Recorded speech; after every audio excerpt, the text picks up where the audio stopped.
Alrighty, what's up, everybody? Today is a very exciting day, and I know a lot of you are here for the Star Wars content, so it's Star Wars Day. Now, today we have the Attack of the Clones Yoda, very small box, very light box as well. Shout out to Mike over at Mike's Comic Shop for sending this on over. Thank you so much, man. I appreciate you. I was actually around during the reissue of this figure. However, at the time, I was strictly collecting villains and, sort of anti-heroes, if you will.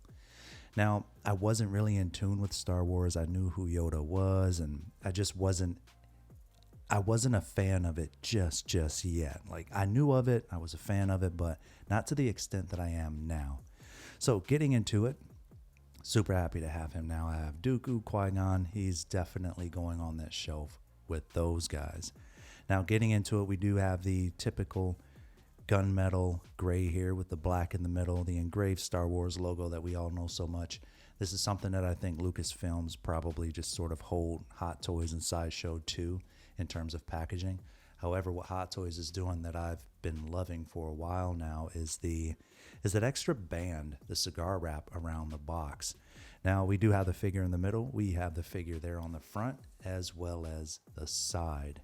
I'm not really tripping about the frayed edge there. It's no worries. MMS 495 Yoda. This is, again, from the Attack of the Clones. This is the opposing side as well. And then we'd have the rest of the information here. Secret base, rebel base, all of that good stuff. The warnings. We're not going to stick to that for long. So let's go ahead and let's check out that art print. And here we are. So we have the art card here with the Attack of the Clones Yoda figure with the Force lightning that he's able to sort of redirect, if you will. Now, I'm not sure if this is the same image from the first Attack of the Clones Yoda. I don't know if they said we're going to redo the art card due to the reissue, but, it's an art card. It gets the job done. It's not necessarily like, oh my God, Dark Side Anakin, but, it's an art card. What do you expect? So let's go ahead and let's free him. And here we go. Man, oh man, I'm excited. So the outer clamshell, it does not have a tray on top, nor is there anything underneath the midsection of this tray. So getting straight into it, you know why we're here, man. Let's cut straight to it. Similar to Iron Patriot, you want to use that plastic that comes underneath it. And look at that. He's such a little guy. Oh man, he looks so awesome. It's not brand new, but it's practically brand new. Might keep his figures very, very clean. So no more talking. I know why you're here. We know why we clicked the video, right? Let's cut straight to the accessories and all that good stuff, and let's enjoy the video.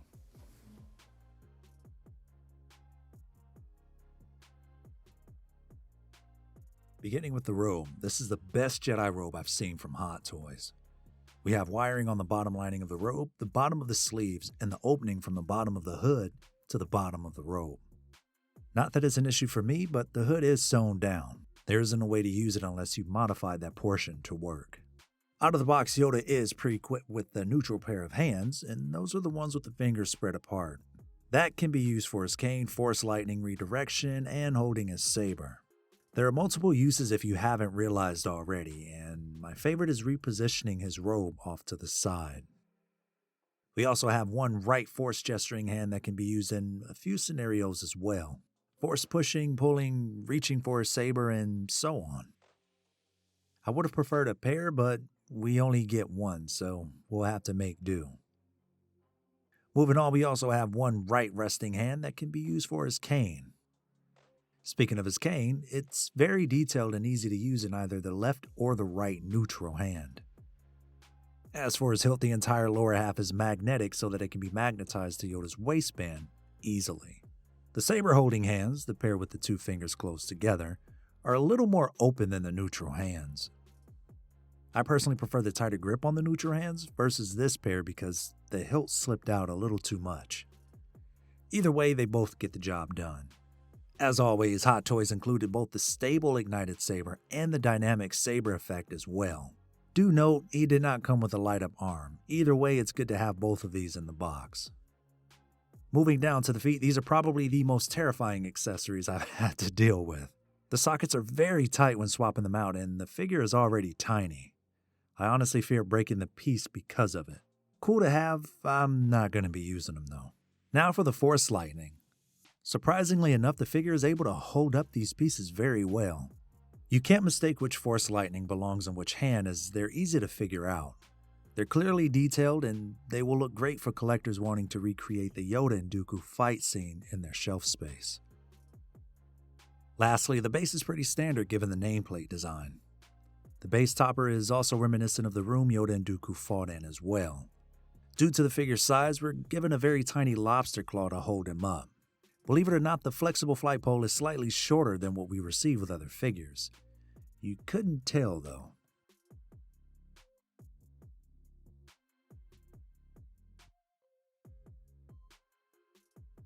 Ooh, Hot Toys, listen. This is Yoda straight out of the movie, and I really don't want to hear anything otherwise. We can argue and nitpick with small details, but this right here, this is Yoda.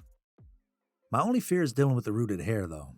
I'd advise swiveling his head either below his ears or by his cheek in order to keep from messing that up. Other than that though, the portrait is a solid 10 out of 10. I never really liked the appeal of rooted hair, but for a figure like this, it adds so much more character and texture to the piece. Also, thank you so much for the stoic monk expression we know Yoda for.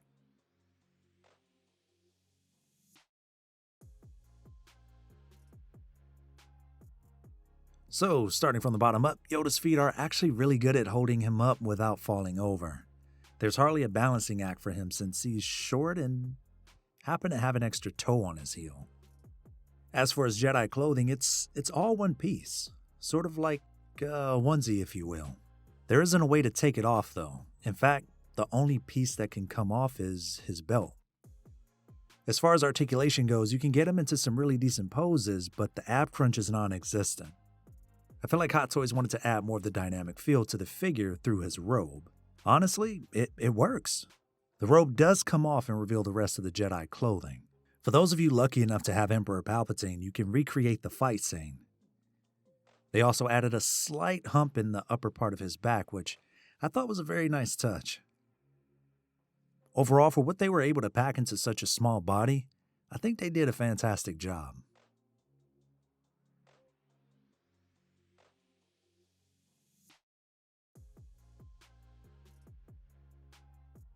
Alright, so we have Yoda's fallen Padawan Count Dooku, Master Qui-Gon Jinn, Master Obi-Wan Kenobi, Jedi Knight Anakin Skywalker, Master Luke Skywalker, Captain Rex. We also have Commander Cody, a 501st Battalion Clone Trooper, and last but not least, the Coruscant Guard.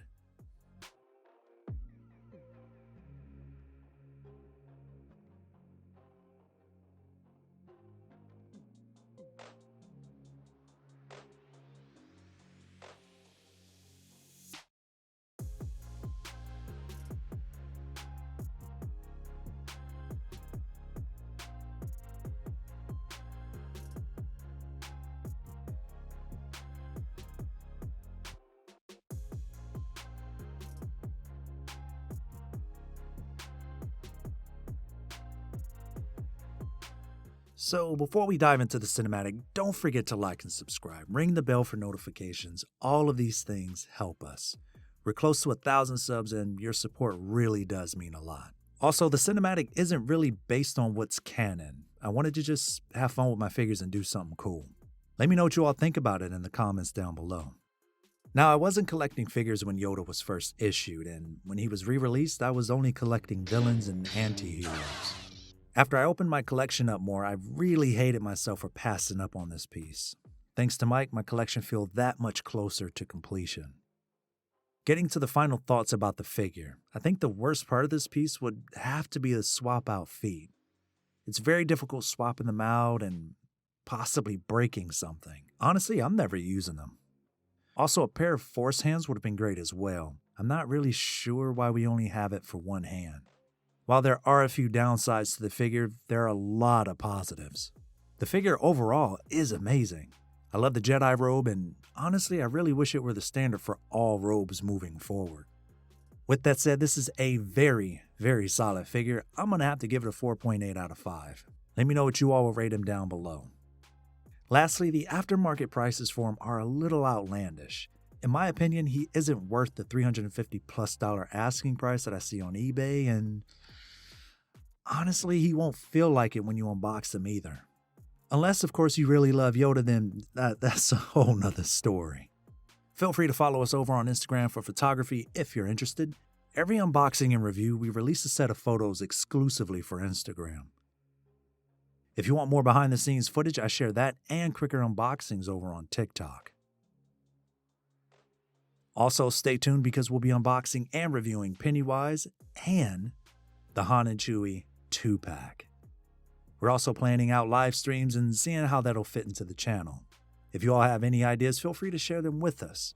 We're all about making content that you all will enjoy. Speaking of content you'll enjoy, do you feel like Darth Vader would have been able to take on Yoda on Dagobah? Let me know what you think. We appreciate the support. This is Jonathan with Boston Collectors, and thank you so much for watching.